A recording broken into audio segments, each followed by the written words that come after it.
I want to start this video with a somewhat controversial statement.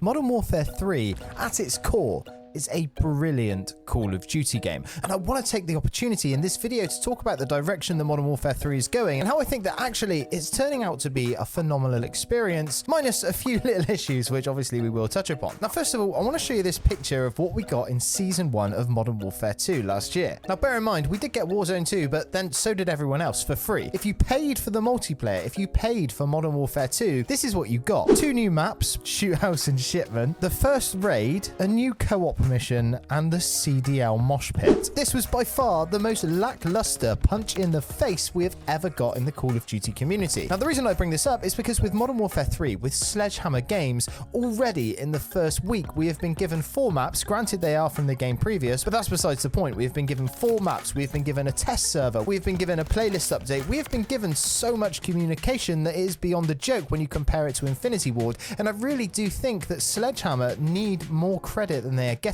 So many people are bagging on this game and tweeting the developers. And if you're not aware, they did do a live stream yesterday where they touched on loads of things that they're thinking about adding. And it did give us some insight into what actually is going on behind the scenes. Now, let's just get out of the way. The server issues, the matchmaking issues are both things that aren't really in control of the development team. These things are solely controlled by the publisher, in this case, Activision. And as such, we have to completely discredit these when we're talking about what an insanely good job Sledgehammer are doing. Now, when a lot of people are talking about this, they say things like, well, they did a phenomenal job with only having 15 months. But what I'm trying to say is this game is absolutely brilliant for a Call of Duty game, even if they had like 3 years to work on it, because the core principles that Sledgehammer Games have been showing us is that they are listening to the community. They are giving the people what they want. And not only that, they are willing to go back on their own decisions to make the wider community happy. Unlike Infinity Ward, which are basically like, this is our game. This is what we want to do with it. If you don't like it, don't play it, chief. Which worked out brilliant for them, didn't it? Now, I want to touch on a number of things that were spoken about in this live stream last night, because I really do feel like they're pointing this game in such a wonderful direction and they're really showing that they are listening to us. Now, the first thing they want to talk about is the aim assist in Modern Warfare 3. They've acknowledged that it's in an okay place right now, but it's not perfect. And they've said that they're working on things that they can do to improve the aim assist experience. This works for both sides of the argument, because a lot of people who are using aim assist are complaining about things like aim resist and not being able to hit their targets. And on the flip side, players on mouse and keyboard are saying that it's too strong and it needs to be toned down. And a lot of these issues are coming from, well, you guessed it, Infinity Ward. When Infinity Ward added all of these different modes and settings for aim assist, they made it extremely complicated for any of the developers that followed them. And that's why in this live stream, Sledgehammer actively said that they are working on putting it back to a single option so everybody has the same aim assist, and that way they'll be able to balance it and tune it. Now look, I play on controller, but if I'm being honest with you guys, I'd much rather play on mouse and keyboard. I've been teaching myself how to play mouse and keyboard for like the last 4 or 5 years, and I really enjoy how it feels.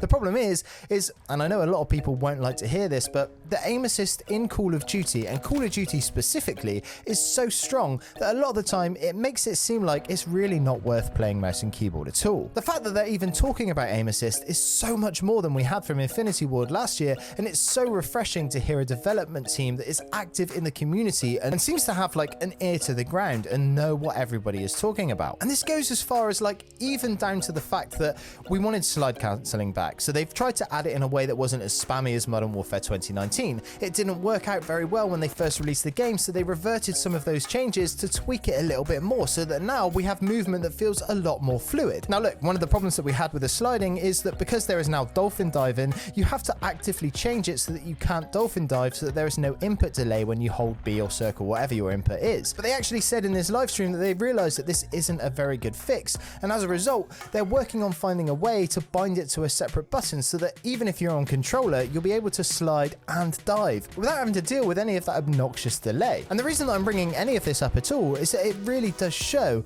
how much Sledgehammer is willing to do for Modern Warfare 3. Let's not forget that when Modern Warfare 3, the original one, dropped in like 2011, 2010, whenever it was, that game was seriously underappreciated for its time. The success of Modern Warfare 2 and then the subsequent fallout from all the issues that had happened during the development cycle of Modern Warfare 2 meant that there was a certain amount of fatigue, quite similar to what's happened this year. Because so many people were burnt out from Modern Warfare 2 2022, a lot of people are bagging on Modern Warfare 3, and I think a lot of the reason of that is because we've had like so many Modern Warfare games in a row, especially having one back to back. But let's not forget how phenomenal the original Modern Warfare 3 was. A lot of people complained that it was just a reskin of Modern Warfare 2, but in actual fact it was so much more than that. They added the specialist bonus, they added so many more things and fixed so many of the core fundamental issues that were wrong with the original game that it's now a totally different game. And this echoes totally what is going on with Modern Warfare 2 2022 and Modern Warfare 3 2023.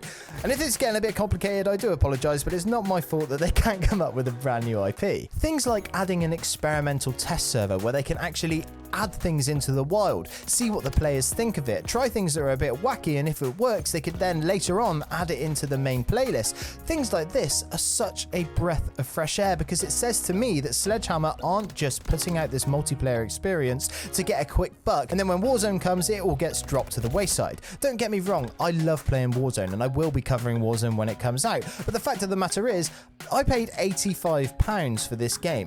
I would have got Warzone for free no matter what. So when like last year in Modern Warfare 2 when Infinity Ward are giving us like the most basic lackluster lump of content with season 1 and then you compare that to now where we've already got like 4 new maps announced, 4 maps from Modern Warfare 2 brought forward, that means that by the beginning of December at least we're going to have like 24 maps to play on for multiplayer alone, and that's not including all the ground war maps, the war mode, the gunfight mode that's going to be coming in season 1.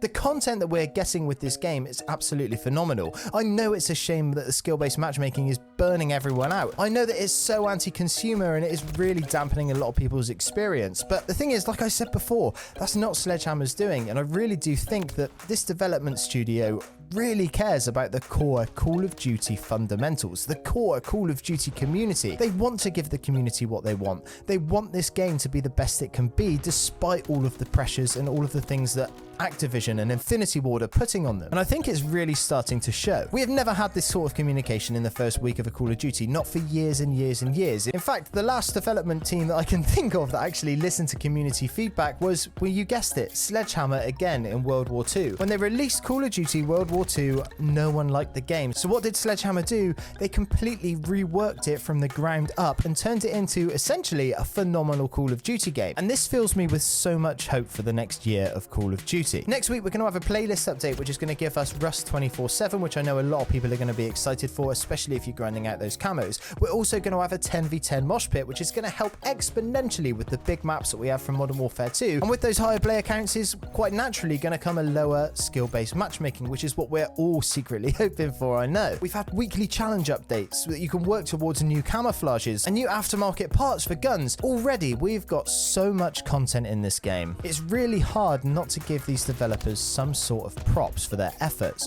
I really do think that we need to give Sledgehammer the respect that they deserve, and although we are pissed off with so many of the features that are out of their control, I really think that people should stop directing their frustrations and their hate at these developers, because from what I can tell, they are doing a phenomenal job and they really do care about making this game the best that it can be. Now, one thing that I would love to see is the return of like classic prestige mode, things that you can work towards that prove how much time and effort you are putting into these games. It's such a shame that this matchmaking system has made it so that your stats don't mean anything anymore. And if you are interested in a chat about that, I did make a video on that exact topic yesterday. Anyway, I'm Average Joel.